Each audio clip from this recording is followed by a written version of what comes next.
done deal, of course, up against Benin.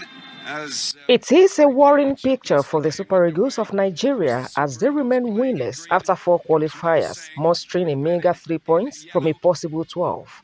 With only 6 matches remaining, the pressure is intense. The harsh reality of the qualification format is that only the group winners progress directly to the World Cup, and this scenario puts Nigeria at risk of missing the global footballing extravaganza for the second consecutive time. With the Super Eagles currently without a technical advisor after the resignation of Finidi George, former Super Eagles player Victor Ikpeba says there is still a silver of hope for the team. He knows in the 90s, whenever we want to play for the national team, it's the desire, the commitment, country first.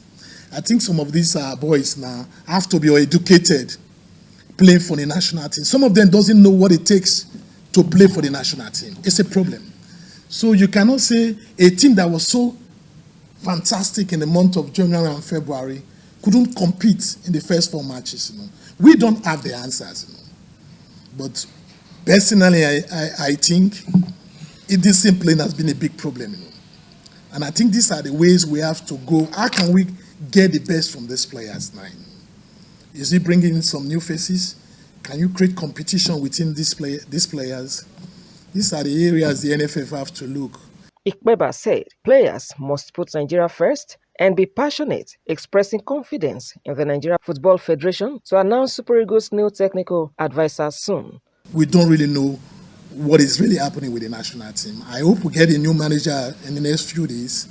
I hope when we compete for the African Cup of Nations, these 2 games that are coming up, if we can get some decent results, I think that might help the motivation of these players back again. I think they've been struggling. I think that belief is no longer there. That belief, that fighting spirit we saw from these boys in Cote d'Ivoire is no longer there. So I hope they can get their hearts together and start well these Nations Cup qualifiers, to make Nigeria really, really proud, because I think the Nigerians are very disappointed with the performance of these players.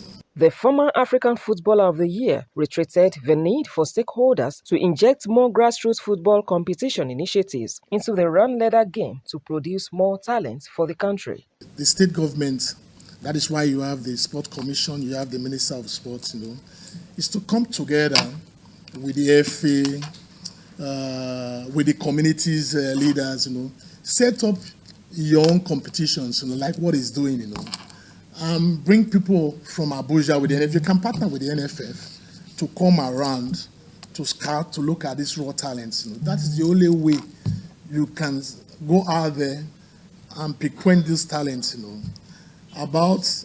We're having these foreign-based players, coming down to play for the Super Eagles. In the technical committee, we've been fighting to see if we can have more of our domestic players being invited into the national team. I'm sure Bobo is aware of that. It's all about combination, to get these players. It doesn't matter if it's the MPL fair, but if there's an event, it's a lot of academies everywhere. And I'm sure most of our academy players have been exported abroad. The numbers are, it's crazy.